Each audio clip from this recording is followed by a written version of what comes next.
This is the Bahamas Tonight, the Northern Edition. Good evening, I'm Megan Shepard. It's great to have you with us. Topping news, it's day 2 of the Global Leadership Summit underway at the Grand Lucayan Resort. Today's session dealt with the leadership priority of character. Joan Davis-Roll reports.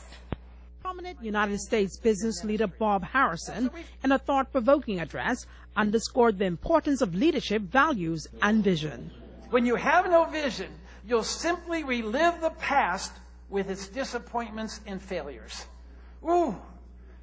When you have no vision, you just keep reliving the past with its disappointments and its failures. See, vision brings possessions. Vision of the future brings you possession of the future. Harrison told delegates from more than 50 countries around the world that it's not about where you are now, but where you are headed. He recounted the biblical life of Abraham. God wanted him to see the vastness of what his seed would become. He didn't just speak to him and said, you're going to have a whole lot of kids and grandkids and, multiple generation offspring. He gave him a picture of the future. He took him out of his tent and he said, look up at the stars. He said, your seed is going to be like the stars of the sky. He gave them a vision of the future. By the way, it's not my topic today, but it's one of the reasons some of us are not getting a vision of a great future is we won't get out of our tent. We're trying to see the stars in our tent. You have to get out of your tent in order to see the stars. God has to take you out of what you're doing and where you are. He has to show you new methods, new plans. You've got to get involved in change. Because as long as you're staying in your tent, you're not going to see the stars. Harrison stressed that success is not just about making money. He outlined the significance of strong Christian values and the importance of thinking out of the box. What you put before you gives you a direction and reproduces in your life. So one day I went out and I got some brochures and flyers of where I was going to be speaking or scheduled to speak in the near future. I then went and got some pictures of my grandkids and my children. And I went down to the store and got a whole bunch of magnets that you could put pictures on.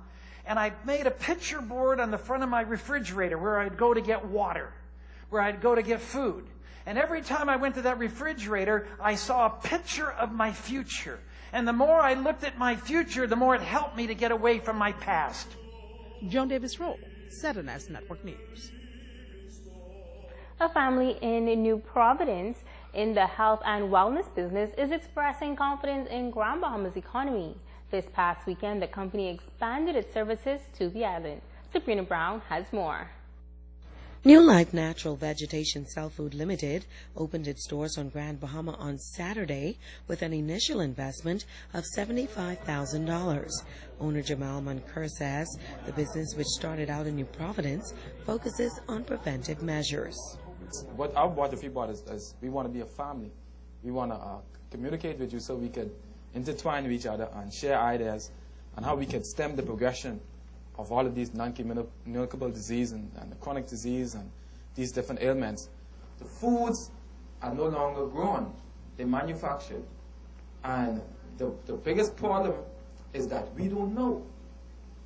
We don't know. And the fact that we don't know, that's the beginning of disease. Minister for Grand Bahama, Dr. Michael Darville, commended the Monker family for taking a leap of faith during these tough economic times. The official opening ceremony, in my opinion, is a testament of the investor confidence on the island of Grand Bahama. Despite our depressed economy, we have young entrepreneurs who are seeing something that a lot of Grand Bahamians do not see, and that is opportunity in the midst of economic deprivation. I appreciate the confidence that Mr. Monka and his team have demonstrated in the Bahamian economy, the economy of Grand Bahama, and the economic policies of the government. Dr. Darville is encouraging Bahamians to make healthy choices. He says almost half of the government's healthcare budget is spent on caring for patients with illnesses that are brought on by lifestyle. In fact, according to the World Health Organization, in a 2011 report, chronic non-communicable diseases are the leading cause of morbidity and mortality in the Bahamas. Additionally, our recent population surveys and living conditions of the residents of Grand Bahama indicate an increased prevalence of obesity, cancer, hypertension, and diabetes, while studies of our healthcare system reveal that nearly half of the public beds, the occupation of the public beds, are from individuals suffering from diseases that have been brought on from lifestyle. New Life already has plans to expand its business here on Grand Bahama in the near future and will employ up to 12 people. Sabrina Brown, ZNS Network News. Switching gears, police have identified the 4 persons who perished in the plane crash just 4 miles west of the Grand Bahama International Airport on Sunday, November 10th. The victims have been identified as American citizens Glenn Steiner and Leslie Steiner, both of Arizona, Cindy Miza and Anthony L. Weishart, both of Indiana, USA. Investigations are continuing into this matter. Also from police, officers in Grand Bahama have arrested 4 persons for possession of an unlicensed firearm and ammunition. According to reports, shortly after 3 p.m. on November 11th, while in the area of Pioneers Way East, conducted a search of a red 1996 Ford Ranger truck, where they discovered in the vehicle a plastic bag containing a gray and black Smith & Wesson Taurus .40 pistol with 5 live rounds of 40 ammunition in the magazine. A 31-year-old male and his 3 passengers were all arrested and taken into police custody. They are expected to be arraigned in the magistrate court on firearm and ammunition charges. Now, police on Grand Bahama are seeking the public's assistance in identifying this individual in the photo on your television screen. Police say he is wanted for questioning for armed robbery charges and is considered armed and extremely dangerous and should be approached with extreme caution.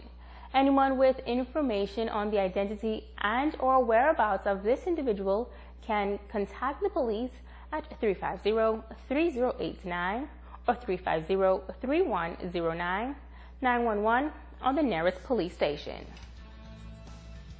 Stay with us. The Bahamas Tonight Northern Edition continues after this.